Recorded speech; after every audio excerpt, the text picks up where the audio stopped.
Olá, pessoal, tô voltando. Vamos ver se eu consigo novamente a conexão.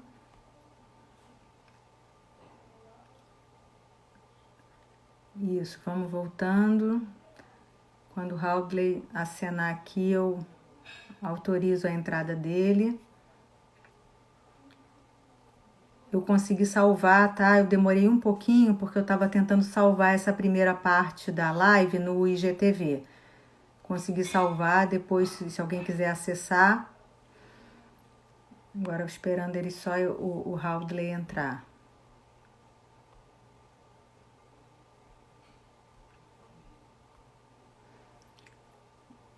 Se alguém puder pedir para ele entrar novamente, eu tô aguardando aqui. Ah, tá aqui. Tá entrando novamente, tá, gente? Realmente a gente tá Ei, colapsado. Andréia, Estamos desculpa. colapsados de lives também, entendeu? Acho que é isso. Não é Foi só, a, não são só os hospitais, não. Olha, uma loucura de live. Mas conseguimos. Você estava falando, então, da cer- da certificação. Então, a nossa ideia é realmente assim, aumentar, trazer esses dentistas que têm essa formação, essa capacitação, certificá-los, porque isso vai nos ajudar, né, vai facilitar o nosso processo de tornar essa área de atuação uma especialidade junto ao CFO. E essa é uma grande meta nossa para essa Você gestão. sabe que, olha, a gente, né, na área da medicina, a gente questiona muito, tem as duas, os prós e contras de tudo, né? Se a medicina do sono vira uma especialidade médica, quer dizer, depois que você se gradua, quer dizer, qual é o pré-requisito e você, pronto, faz um ano de pneumologia, um ano de neurologia e entra na especialidade. Agora, imagine o que vai se perder, né, de riqueza Sim, científica daquele indivíduo que é neurologista, que atua na neurologia, do pneumologista, do otorrino, psiquiatra, clínico, enfim, todas essas áreas de atuação, e que depois se especializam na medicina do sono. O enriquecimento de você sim, ter área de atuação vai se perder. Tudo bem que vira-se uma especialidade, para isso tem que ter um número X de residências, né, de locais credenciados para essa especialização. E, na verdade, se caminha para isso, mas a gente não pensa no outro lado, né? Da gente ser uma sim. super especialidade, não uma subespecialidade, e passar a não ter mais essa área de atuação que é tão interessante, a gente fica tão enriquecido toda vez que a gente se encontra em qualquer congresso, em qualquer simpósio, qualquer mesa que tenham médicos de várias especialidades, mães, né, formações, aí Sim, tem o odontologista, tem o fisioterapeuta, tem a fonoaudióloga, e aí a gente conversa e discute, é muito enriquecedor. Para quem já participou desses eventos científicos, sabe disso. bom, eu vou te dar um argumento, assim, não sei se isso acontece na medicina.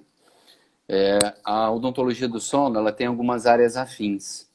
Dentro da odontologia, tem umas áreas mais afins com a odontologia do sono.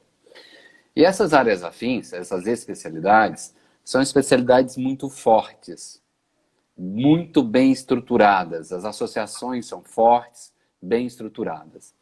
E há cerca de 2 anos para cá, André, essas associações elas estão fazendo um movimento de desmerecimento dos profissionais que têm essa formação que eu acabei de falar para você, dessa capacitação extensiva do sono, multidisciplinar, e eles, como eles têm uma representatividade social, associativa muito grande, eles agregam muitos cirurgiões dentistas.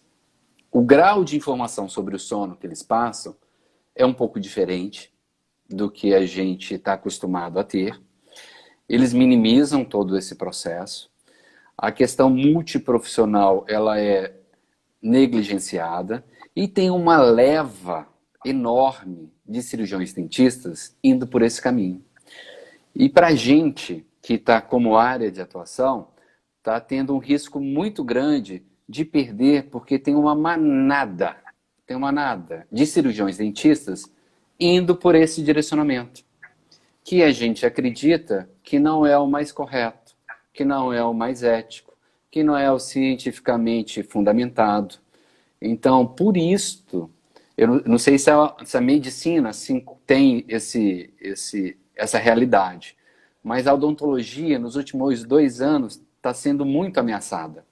Tanto é que nos congressos dessas especialidades específicas, que eu não quero nem citar, elas não convidam as pessoas que têm formação em sono. Né? Porque, por exemplo, no congresso da neurologia, quem vai fazer o congresso? A Andréia estuda sono, né? Vou convidá-la para falar aqui no congresso. Ela vai trazer informação, já que ela está numa área de atuação que tem o sono. Nós queremos ter essa informação e ela pode nos repassar. Isso não é verdadeiro na odontologia. Então, esse movimento criou uma insatisfação de todos os associados, que culminou nesse último congresso. Nesse último congresso, gente, a gente ouviu tanto isso, que a gente decidiu encarar essa batalha. Porque se a gente não se impor agora, nós vamos ser devorados. E vamos ser devorados por um monstro que, a nosso ver, é mais incapaz cientificamente, tecnicamente. A gente fazendo essa direção da Bros ter esse posicionamento, ela vai impor a essa sociedade e a todas as sociedades correlatas, médicas, dizendo que agora tem um especialista que faz uma formação séria no assunto. Uhum. Esse é o grande problema, André. Porque nós somos uma associação recente, apesar de ter pesquisadores, professores, clínicos excelentes, na hora da representatividade dentro da odontologia, a gente se perde, não consegue. E eu quero tirar a odontologia do sono dos congressos da ABS. Lá a gente tem lugar, mas a gente tem que ter lugar fora da ABS. A gente tem que ter lugar dentro da odontologia. Por exemplo, a odontologia do sono, ela tem mais representatividade na medicina do que na odontologia. Isso não pode ser uma realidade. Essa realidade ela tem que se transformar. Por isso, esse engajamento. Isso que você falou é verdade. É verdade. Talvez, num futuro, né, o mercado também ele vai selecionar. Isso que você falou dela ser uma área de atuação para especialidade, isso é muito verdade. Mas se a gente não der esse passo agora, a odontologia do sono vai ter um retrocesso técnico e científico. Porque nós vamos perder voz. E se a gente perder voz, a gente não vai, as pessoas não vão procurar os professores que são formados em sono para aprender, não vão indicar os profissionais que dessa formação, porque já tem outras associações com mais visibilidade que conseguem atingir a sociedade de uma forma em geral. Então, para que o sono não tenha não fique para trás, a odontologia do sono não fique para trás, a gente decidiu, porque todos esses questionamentos que você falou aí, a gente já discutiu muito. Entendeu? Não, eu entendo. Na medicina, você ter uma área de atuação já é uma área expressiva. Você já tem voz ali. O que você está querendo é ter voz dentro do seu conselho, né? Da odontologia. Né? Da odontologia. Vocês estão preconizando. Né? Eu acho que cada categoria sabe aonde ela precisa atuar para estar bem representada, né? Então, Sim. Eu acho que vocês... E atualmente, né, vocês fazem prova Eu não me lembro, porque o Rogério, que é técnico de polissonografia, já faz há 20 anos prova de certificação. A odontologia, eu acredito que um pouco menos, mas também está quase lá, uns 15 anos. Não, é menos. Eu acho que desde 2011 foi quando eu fiz. Eu fiz a primeira prova de certificação. Ah, tá. Então, quase 10 anos, Quase né? 10 anos. Mas, enfim, já existe um número expressivo de especialistas, né, que possam ter representatividade, né? Sim, E a sim. partir daí que vocês podem realmente.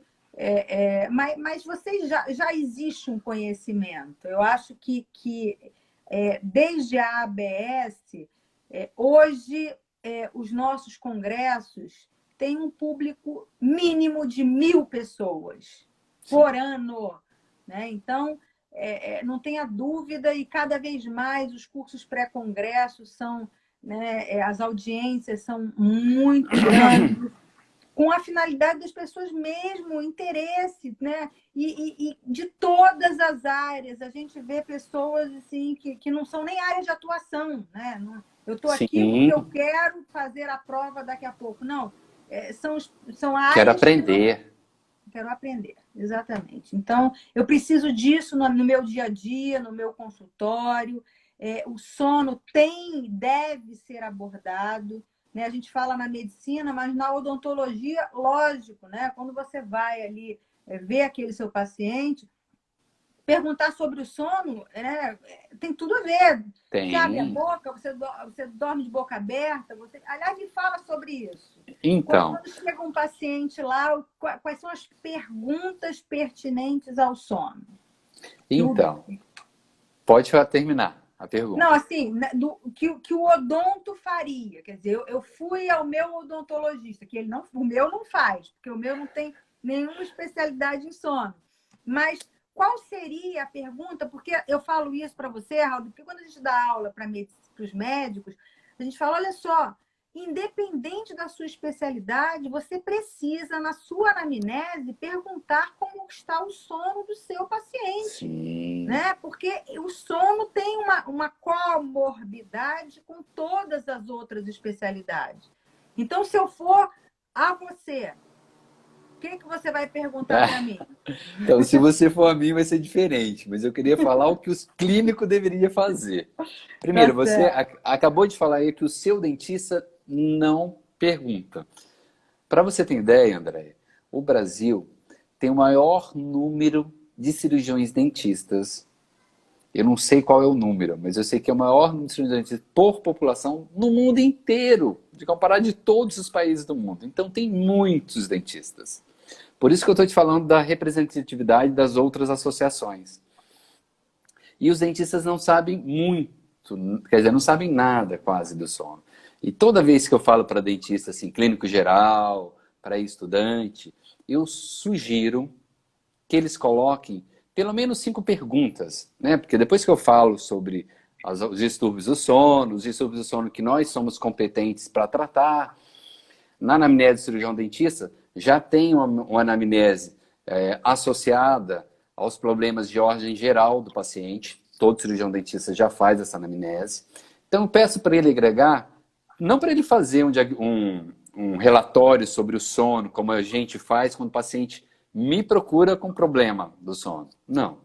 É para ele tentar identificar naquele paciente que quer fazer uma faceta, quer fazer uma restauração, na anamnese dele, para que ele faça pelo menos 5 perguntas, para saber se aquele indivíduo pode estar associado com algum problema de privação de sono.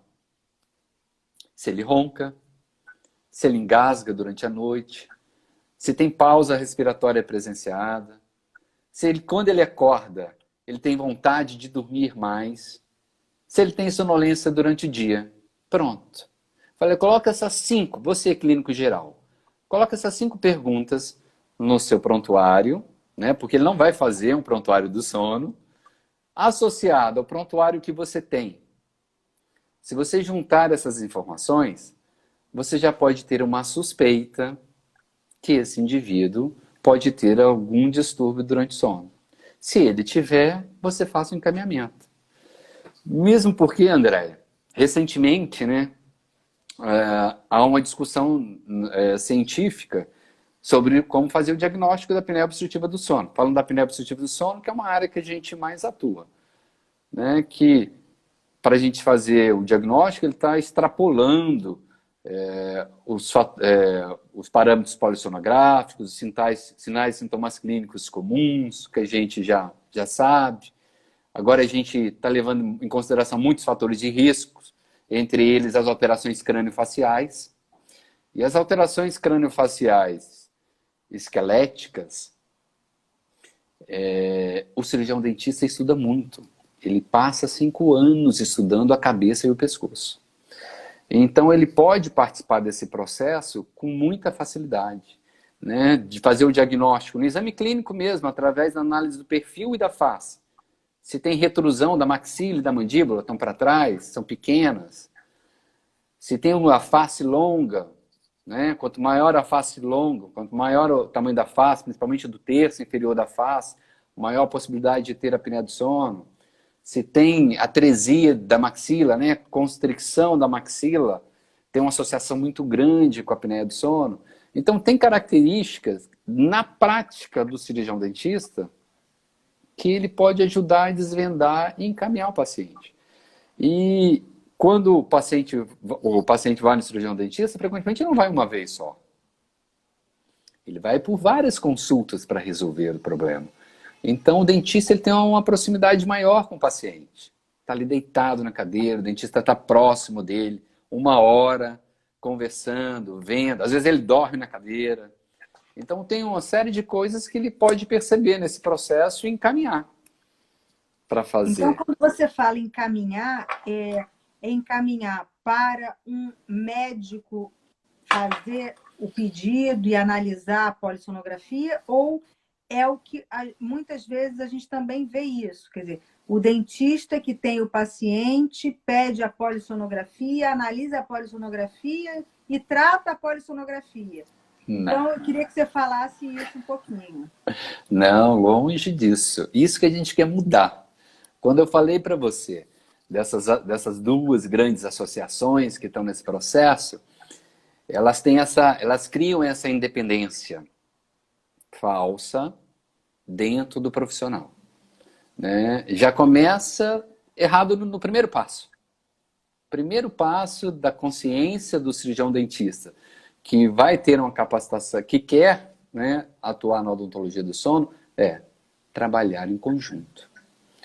Primeiro, que a gente não é capaz de fazer o diagnóstico de todos os distúrbios do sono.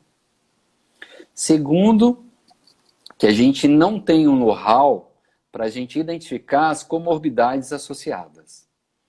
Então, a primeira coisa que deve ser orientada, se ele fizer um diagnóstico preliminar de algum distúrbio durante o sono, que ele indique para um médico, de preferência, com formação em medicina do sono. A partir daí, o médico vai ver se tem distúrbio do sono, quais são, como vai conduzir o tratamento e se o cirurgião dentista vai fazer parte desse processo. Aí, quando o médico encaminha para o cirurgião dentista para ajudar no tratamento, aí o cirurgião dentista, imbuído do conhecimento que ele adquiriu da odontologia do sono, ele vai falar, olha só, meu amigo, além disso que você me encaminhou, esse indivíduo tem uma atresia maxilar muito, muito importante, que eu não sei se você observou, a retrusão mandibular dele é de tal magnitude, a possibilidade de tratamento dele pode ser com aparelho intraoral, como você me encaminhou, mas existe a possibilidade desse paciente fazer uma cirurgia ortognática e ter modificação do posicionamento esquelético dos ossos da face com o objetivo de aumentar o volume da via aérea e impedir os eventos obstrutivos. A gente pode discutir esse assunto. Além da apneia do sono que você viu e está me encaminhando, eu percebi que o paciente arranja os dentes. Então a gente precisa pensar numa abordagem. Então, nesse momento, o cirurgião dentista ele tem a capacidade científica e técnica de ajudar o médico. Claro. Né? Porque o médico vê de uma forma, eu vejo de outra. Aí eu também falo, e tem o fonoaudiólogo, né? Tem as alterações miofaciais. O fonoaudiólogo vê de outra forma. Então, eu acho que não, a gente não tem que brigar pelo paciente, não é isso. A gente tem que ir todo mundo junto, tá nele, trabalhar nele.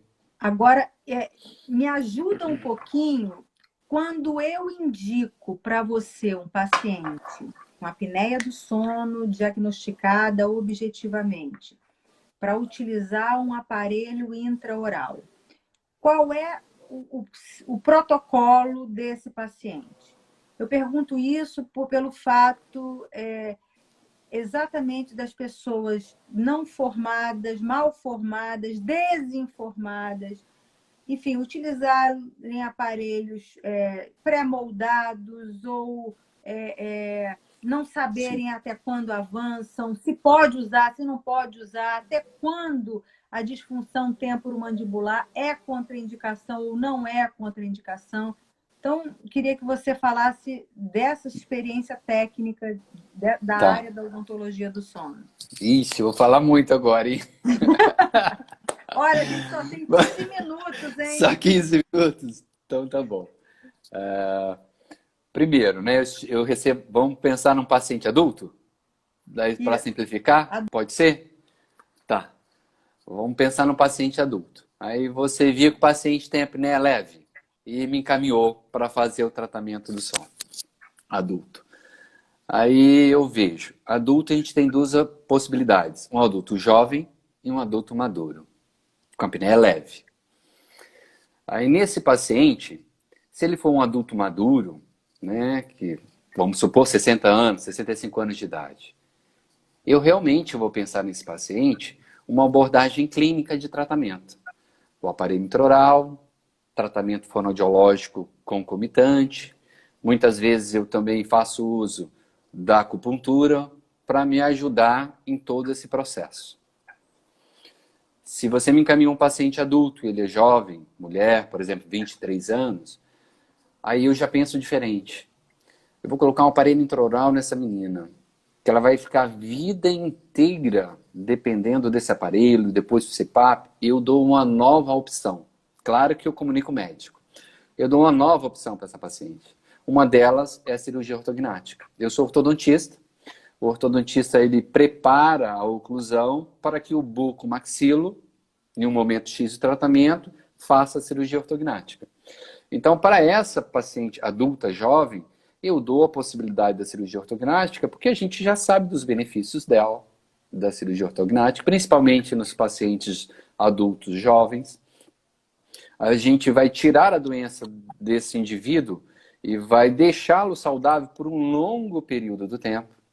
E se ele voltar a ter apneia, possivelmente a gente, nesse momento tardio, aí pode usar o CPAP, pode usar o aparelho intraoral. Então, essas abordagens com relação à idade, elas já são diferentes. Uhum. Depois, na condução. Eu raramente uso aparelhos pré-fabricados, porque eles não têm retenção, eles são monoblocos, né? Eles não dão a possibilidade da gente fazer avanços, a maioria deles, são poucos, não dão a possibilidade de fazer avanços. A eficiência para melhora dos parâmetros, tanto clínicos como polissonográficos, é muito inferior do que os aparelhos individualizados.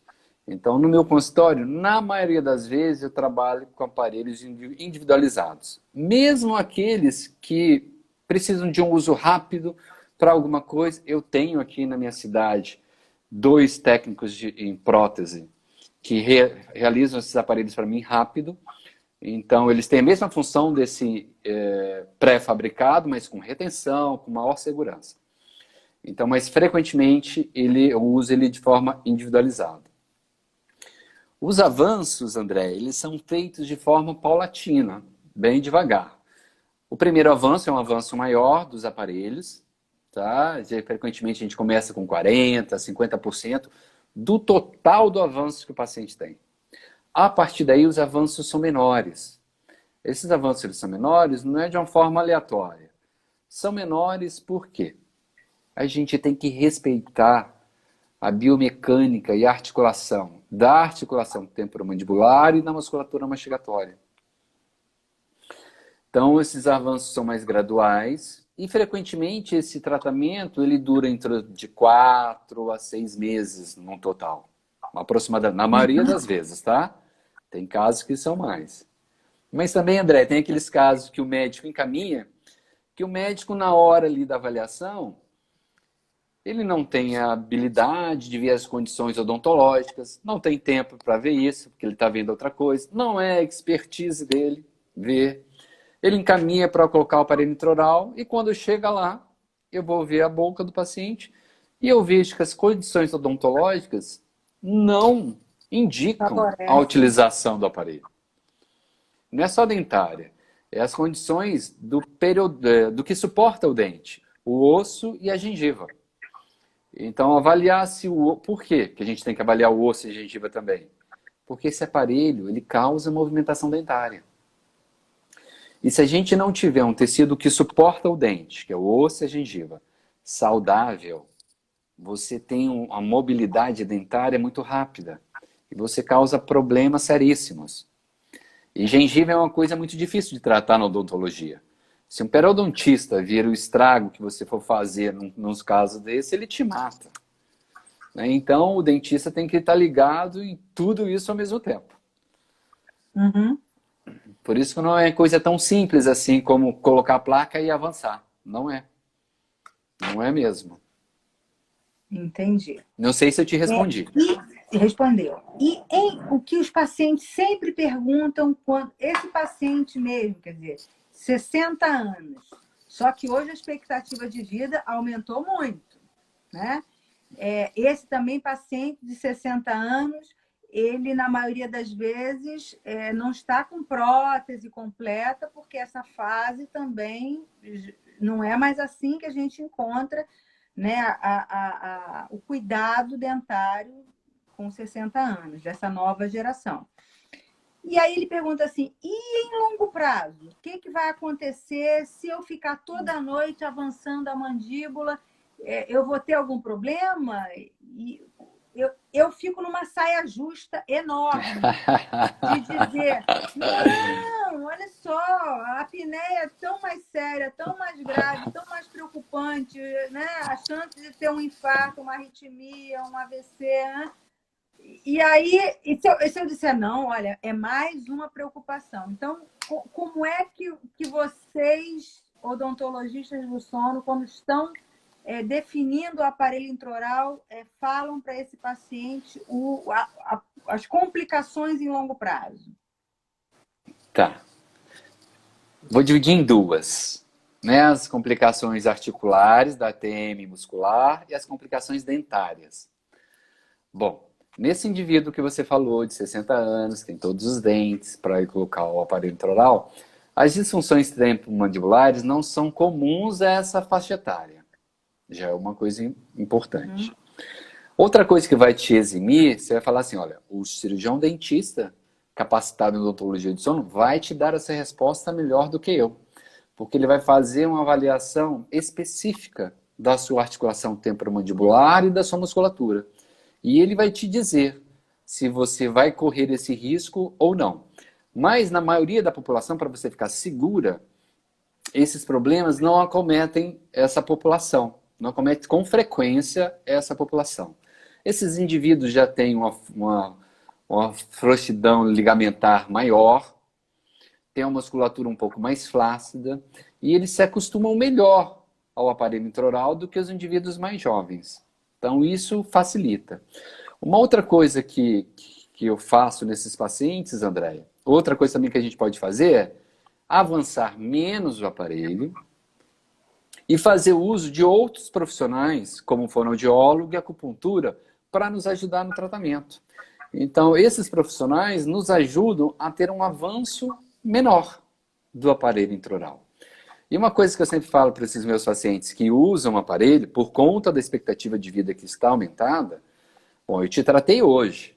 Né? O ano que vem, na consulta de retorno, que a gente vai reavaliar tudo isso, né? Você tem a alteração do controle neuromotor, que vai ficando pior com a idade. A flacidez muscular, que ela é inerente ao processo de envelhecimento, que ainda vai acontecendo. O aumento do peso, que também pode acontecer com o aumento da idade. Então, tudo isso tem que controlar. Mas quando eu vejo esse paciente um ano após, eu sempre indico a fonoaudiologia para me ajudar a tonificar, para que essa flacidez muscular inerente à idade não aumente a evolução da doença na velocidade que ela aumenta. Então, essa é uma resposta que você pode dar com mais segurança para os seus pacientes. Entendeu? Isso me ajuda muito no controle dos meus pacientes. Uma coisa que eu aprendi também, André, eu não trato sozinho. Eu não pego o chifre pelo boi. Quer dizer, o boi pelo chifre. Eu divido. Mando todo mundo pegar uma parte. Cada um pega um pedaço aí, ó. Vamos segurar ele. Porque assim eu divido toda a responsabilidade. Uma coisa que eu faço também é não mentir. Eu não minto. E quando eu não minto, eu acabo adquirindo mais confiança do paciente. O paciente, eu acho que ele fica com mais confiança em mim. Eu falo que ele tem um problema crônico, que ele aumenta com a idade. Eu estou aqui para resolver, para ajudar, e eu não sou o único nesse processo. Esse paciente adaptado ao aparelho intraoral, ele precisa repetir a polissonografia de quanto em quanto tempo, ou ele não precisa? Ele não ganhou peso, ele só está ganhando a idade, né? A idade vai avançando. Uhum. Então, assim, eu já recebo paciente com a polissonografia indicada pelo médico. Eu termino o meu tratamento, o paciente repete a polissonografia, né, para que a gente possa ter a certeza que eu melhorei os parâmetros polissonográficos do início do tratamento.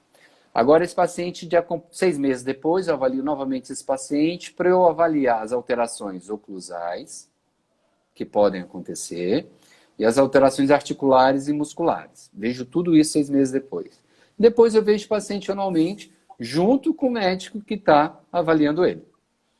Uhum. Nesse momento da avaliação anual, ele preenche novamente todos os questionários, eu faço novamente a consulta clínica com ele, como eu fiz no início. Se há sinais e sintomas clínicos da doença, isso é corroborado, discutido com o médico. Se há sinais e sintomas, a gente repete a polissonografia. Se não há sinais e sintomas, dependendo do caso, a polissonografia não é repetida. Mas como eu faço uma avaliação frequente e eu uso os meus pacientes do consultório para avaliação, para pesquisa e para divulgação em congresso, né? Então eu acabo tendo um protocolo que eu teria em pesquisa bem parecido no meu consultório.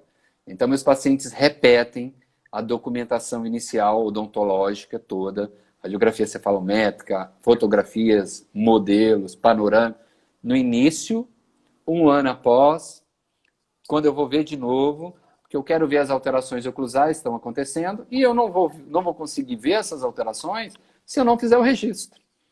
Eu não vou conseguir ver essas alterações se eu não fizer um prontuário adequado.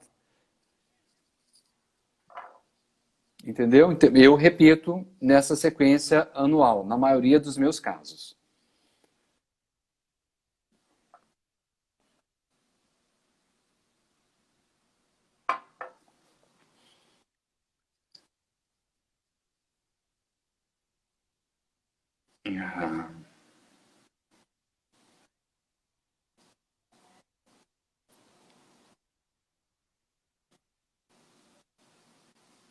Visão para a gente definir, olha, tá bom, será que está adequado?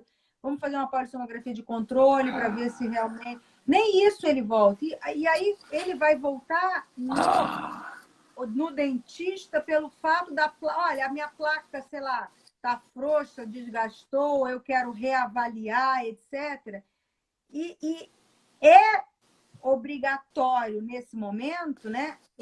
Olha, então agora vamos voltar. Voltar ao médico. Voltar porque, né, tem que reavaliar. Tem que reavaliar. Isso acontece com você. O paciente chega lá 3, 5 anos após, sem ter tido nenhum follow-up, né? Andréia, te falar uma coisa. Tomara que tenha médico nos ouvindo. Primeira coisa, o médico tem que saber para quem indicar. Esse é o primeiro passo. Se o médico souber para quem ele vai indicar, você pode ter certeza que o cirurgião dentista vai mandar ele voltar ao médico. Porque é essa a nossa função, os capacitados em odontologia do sono. Porque essa relação médico, dentista, com os outros profissionais de saúde também, ela é íntima para a gente. Para mim, isso é fluido. Isso que você me falou agora, isso já não é uma realidade minha há muito tempo. Isso era quando eu comecei a pensar em sono, quando eu não sabia nada. Então, esse problema, ele tem que ser resolvido com o primeiro passo. O médico tem que saber para quem que ele vai indicar. O médico tem que ter a confiança que o cirurgião dentista não vai querer administrar o tratamento sozinho. Eu conheço vários especialistas em medicina do sono aqui na minha cidade. Esse questionamento que você acabou de fazer aí, eu tenho certeza que eles não fariam comigo. Porque eu termino o meu tratamento, faço uma carta encaminhando, mostrando o resultado, porque às vezes a polissonografia não é feita no mesmo lugar em que o médico, do paciente. Eu reencaminho porque eu quero que ele saiba do meu resultado. Eu quero que ele saiba que o paciente que ele me indicou teve sucesso. Ou teve sucesso parcial e agora ele vai ter que me ajudar.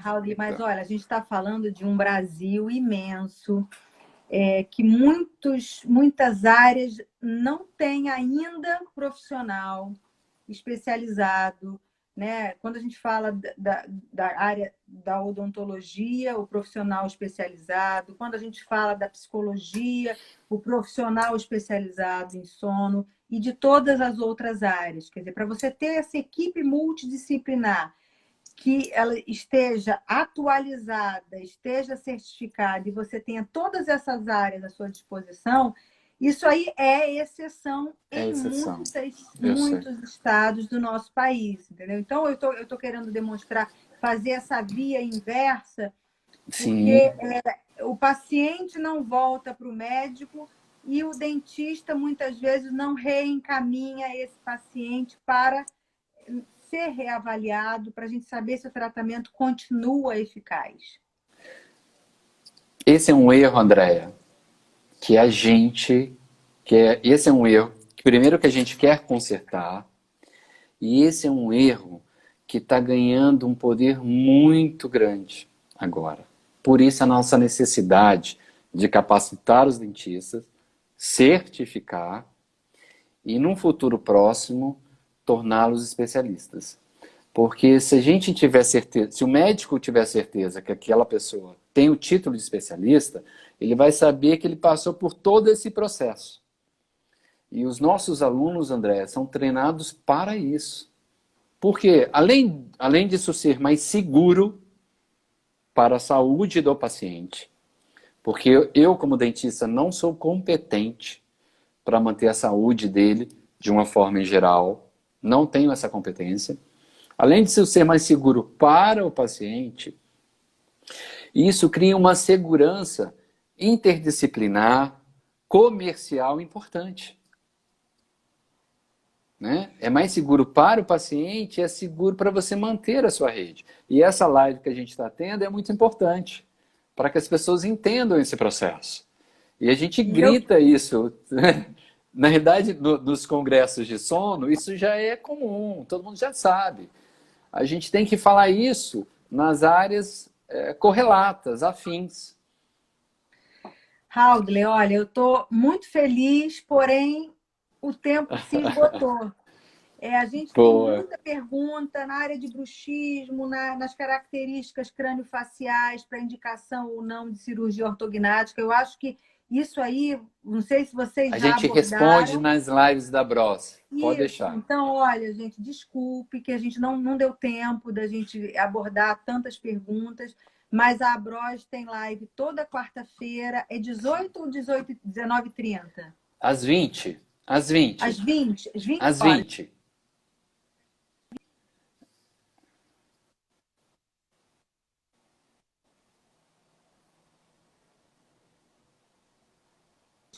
A odontologia. Eu tenho que me despedir agora, eu tenho que dar uma aula para a Bahia, às 8h30, estou 2 minutos atrasada. Eu te agradeço Então tá muito bom. a tua Eu que participação, agradeço. viu? Foi muito bom. Eu acho que a finalidade maior, eu acho que é fomentar, estimular as pessoas a estudarem, a entenderem, fazerem adequadamente o que se propuseram a fazer e aprenderem áreas novas, saber que existem áreas, né, de especialização. Tá bom? Olha, eu que agradeço a oportunidade, tá bom? Por você Tá ter dado bom, para a querido. Bros, porque a gente está numa força-tarefa muito grande para transformar a nossa área de atuação mais visível, não só para a sociedade em geral, mas para todos os profissionais da saúde. Muito obrigado, André. E boa Obrigada, noite a Raul. Um todos. beijão, boa noite. Eu agradeço a presença de todos vocês que ficaram conosco até agora, né? O público se manteve ali. E a Bros às quartas-feiras e nós continuamos com a nossa multidisciplinaridade todas as quintas-feiras às 19h30. Tchau, gente. Um abraço. Até quinta que vem.